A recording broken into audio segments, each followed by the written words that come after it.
And super excited to talk about the topic of today's video, which is, drum roll please.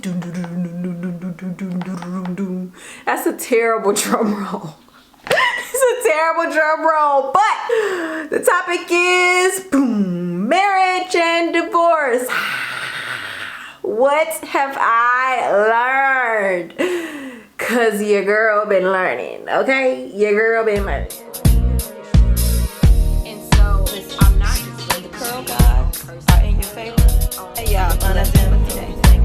The lesson for today is do not.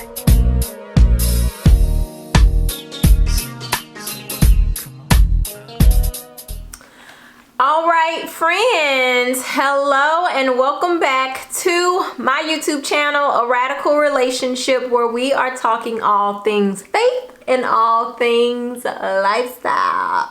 Welcome back, y'all. It's recording day and I'm excited and super excited to talk about the topic of today's video, which is, drum roll please. That's a terrible drum roll. It's a terrible drum roll, but the topic is boom, marriage and divorce. What have I learned?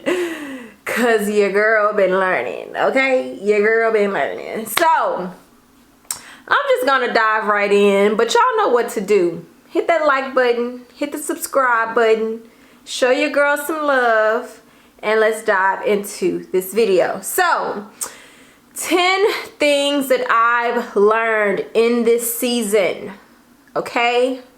Number 1, patience. Patience. Okay? So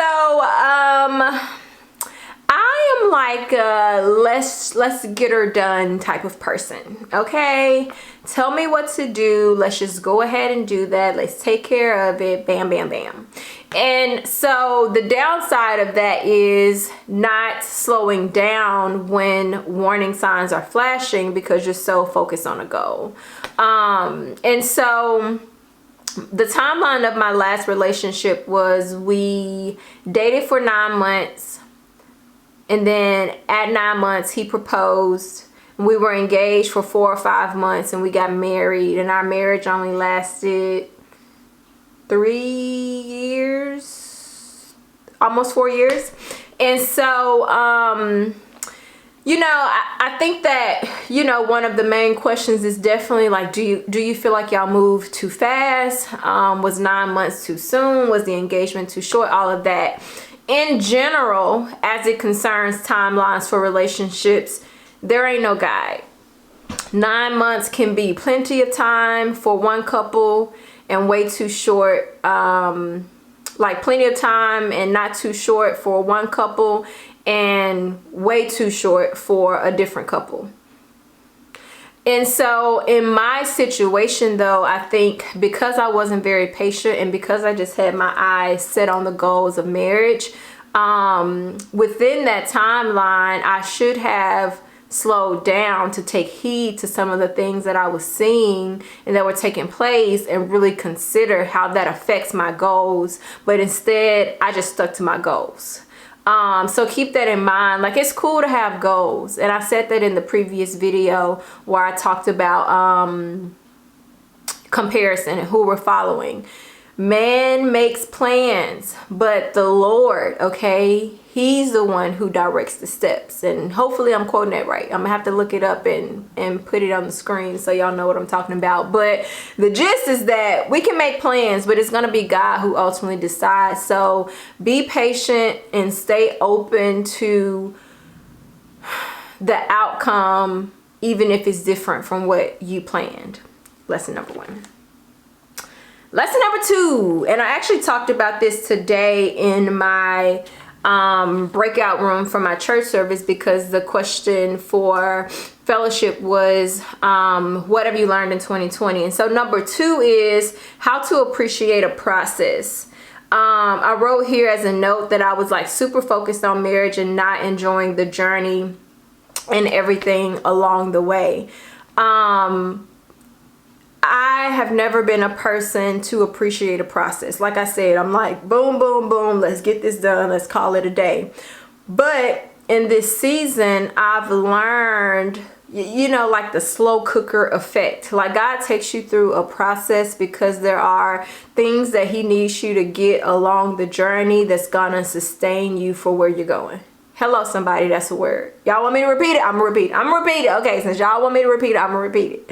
There are things that you need to learn on the journey that's going to sustain you for where you're going, okay? Sometimes when you cook that meat a little bit too fast, it be dry. It be dry, sis. That meat be dry. But you get a little slow roast going on, get a little tender, you know, real flavorful and juicy.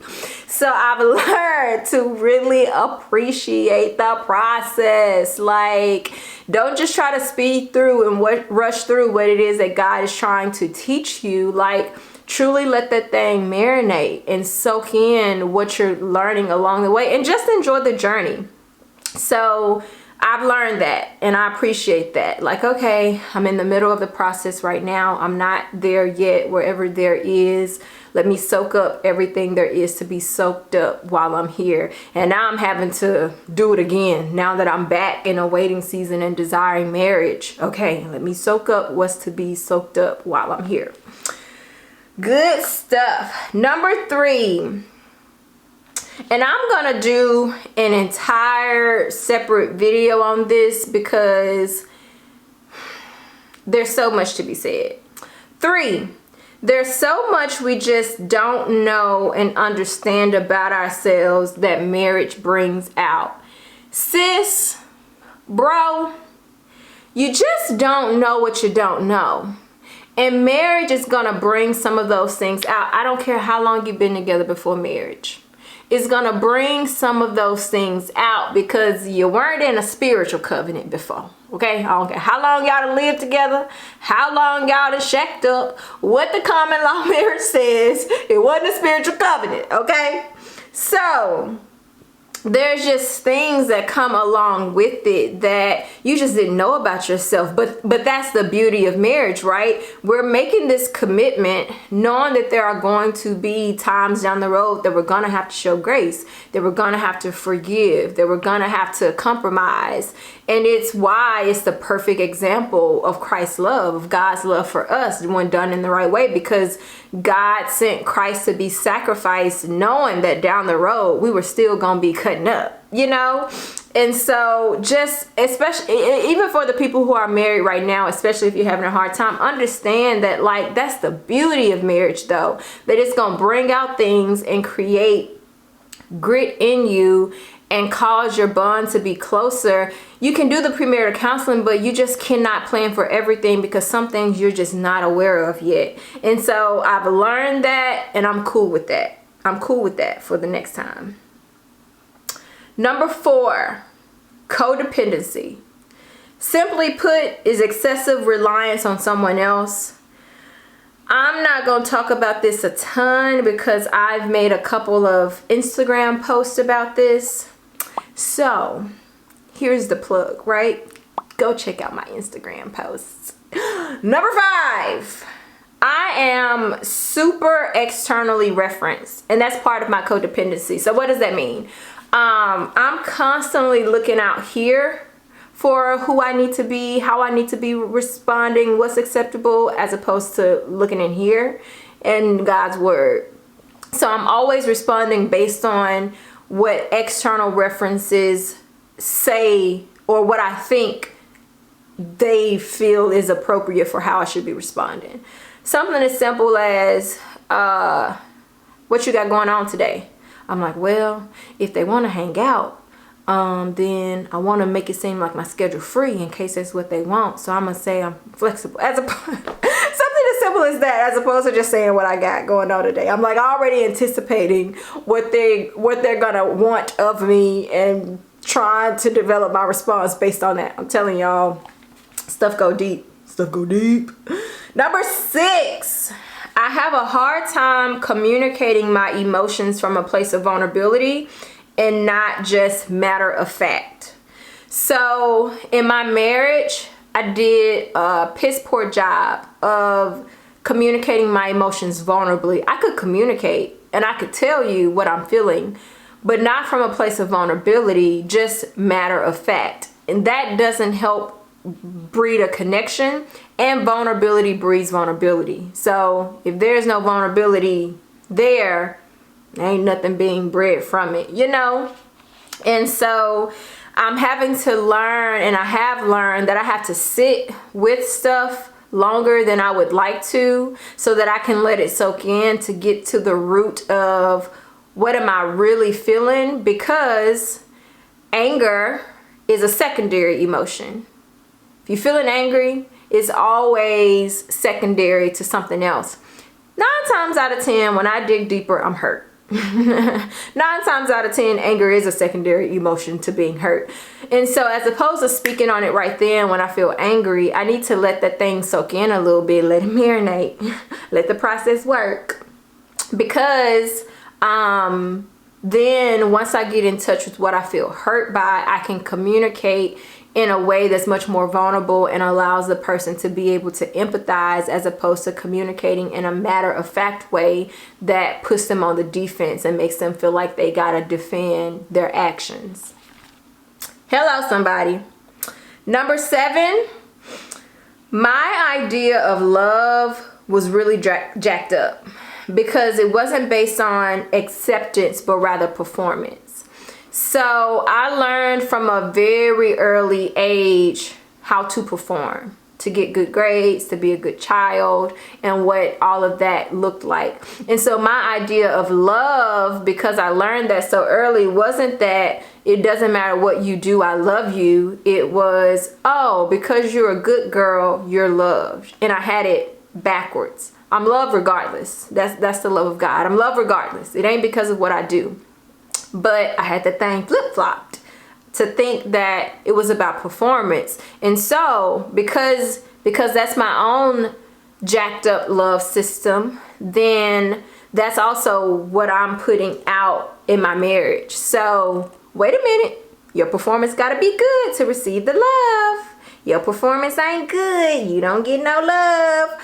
Jacked up because it's so far from the love of Christ. And y'all, I can laugh and joke about this now, which is a growth, okay? Because I'm just like, man, I was jacked up. But the Lord is a redeemer. All right. Number 8, and I touched on this a little bit. It takes me a while to process and figure out how I truly feel. So I touched on that a little bit already. Like, okay, in a perfect world, I like to be really good at just being able to effectively communicate right in this moment how I'm feeling. But I've learned that I need to take things back and sit with it for a little while. I've actually also learned that not even in determining how I feel, but also before making commitments and giving my yes, I'm quick to just give my yes because I can. You know, if I'm free, give my yes. But I'm learning to just kind of take it back first and be like, let me think about it. Let me sit with it. Let me not just agree. Let me not just fill my schedule, but let me see how I really feel about doing this. And then I can, if I give my yes from the right heart. 9.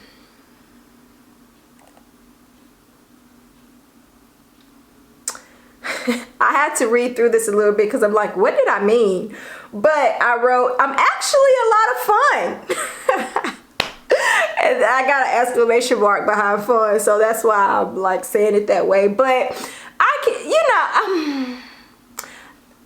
I don't know. I think sometimes I can be perceived as serious, you know, and just kind of straight to the point and a little bit cutthroat. And not only be perceived, like I was like that in my relationship a little bit, now that I think about it. But like now that those shackles are off, baby, okay? Not the, ooh, that sounds bad. Not the shackles of marriage. Not the shackles of marriage, y'all. That's not what I mean. I meant just like this freedom that I have in Christ that isn't so legalistic and so bound, but just like can have fun. That's what I mean. I'm gonna just leave that there before I get myself into any more trouble.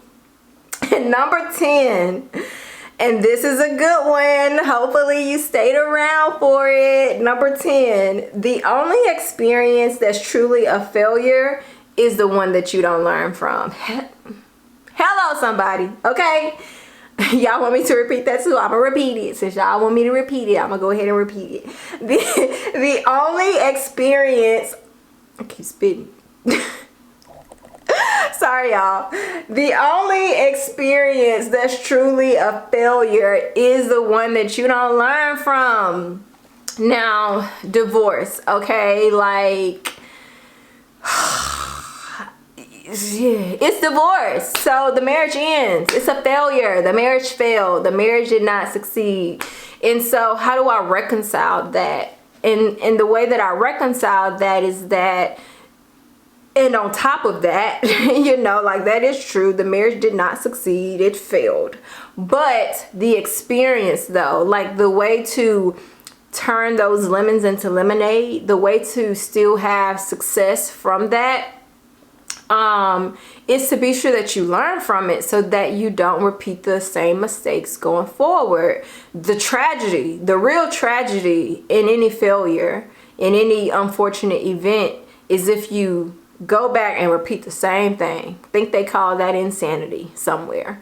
So that's the real tragedy, folks. So if you're divorced or a failed relationship or something didn't work out, fine, that specific thing failed. But the way that you can still succeed despite that isolated failed event is to be sure that you learn from it, right? So that you are better next time.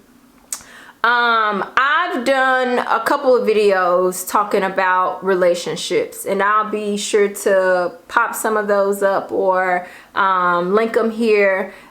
The channel is called A Radical Relationship for a reason, because we are relationship focused, but focused on the relationship. So be sure to go back and check some of those out too. If this is the first video you're watching, you like, marriage or divorce, what this chick talking about, what's her story, be sure to go back and check some of those out. Until next time, folks, we are out. Why I keep doing like the high voice? Until next time, folks, we are out. Bye, y'all. I've clearly had way too much fun with this video.